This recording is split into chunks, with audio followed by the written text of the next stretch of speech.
Welcome, and in this tutorial I will start explaining from question number 4. Okay, in the figure 1, in which circuit are the lamps dimmest? Okay, let me see what is there in figure 1. Okay, in which circuit are the lamps dimmest? Definitely it will be in the circuit where lamps are in series. So that is in circuit 2, because only in series the total voltage will be divided equally amongst the lamps. Since the voltage is remaining the same, so every lamp will get half voltage. So this is the dimmest. Reason, in a series connection, each lamp will get half voltage. Why half? Because there are 2 lamps. Had it been 3 lamps, it will be 1/3 of each voltage. So here in series circuit 2, the lamps will glow dimmest. Now, in which circuit or circuits are the lamps of equal brightness to the lamps in circuit 1? Definitely it is in circuit 3, because they are in parallel.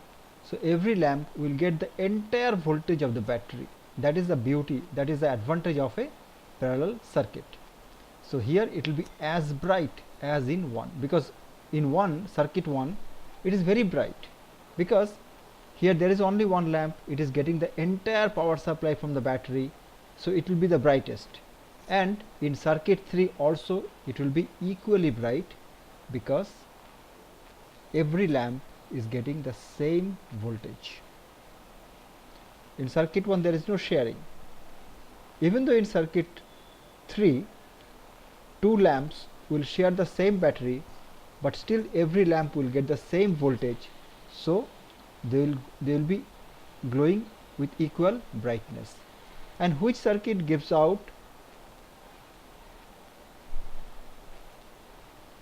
the maximum light? Definitely circuit 3, because of the same reason, because it is getting the entire voltage from the battery, so it gives maximum light just as in circuit 1.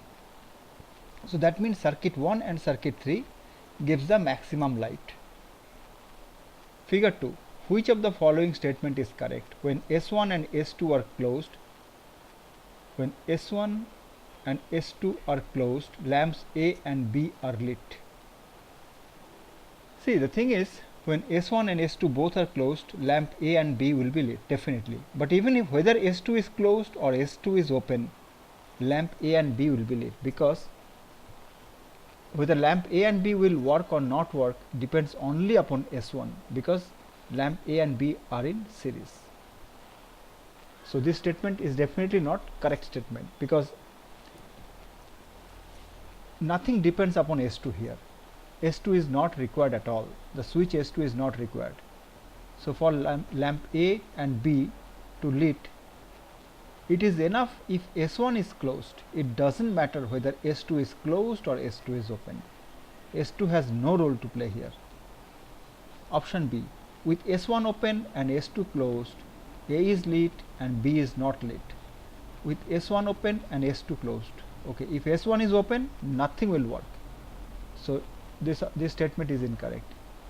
If S1 is open, neither A nor B will work, because the circuit is incomplete. No lamp will glow, because circuit is incomplete or circuit is broken.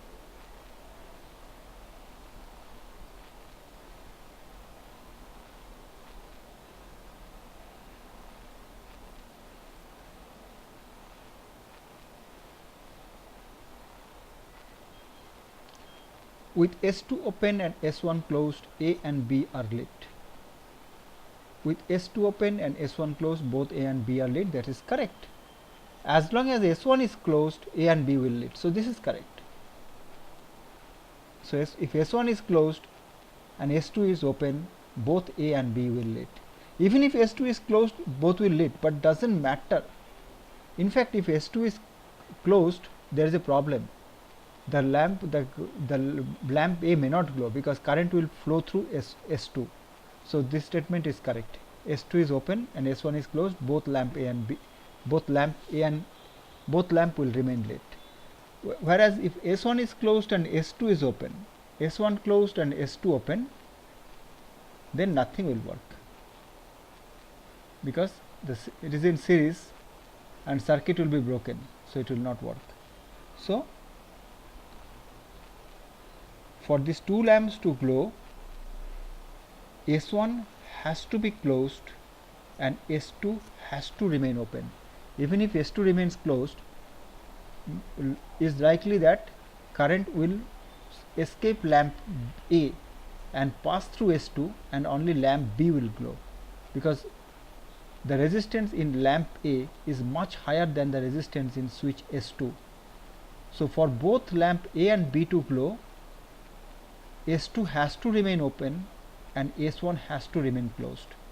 Remember, if S2 is closed and S1 is also closed, lamp A may not glow because current will get a alternate path and it will escape the lamp A. And option D is also not true, because if then circuit will be cut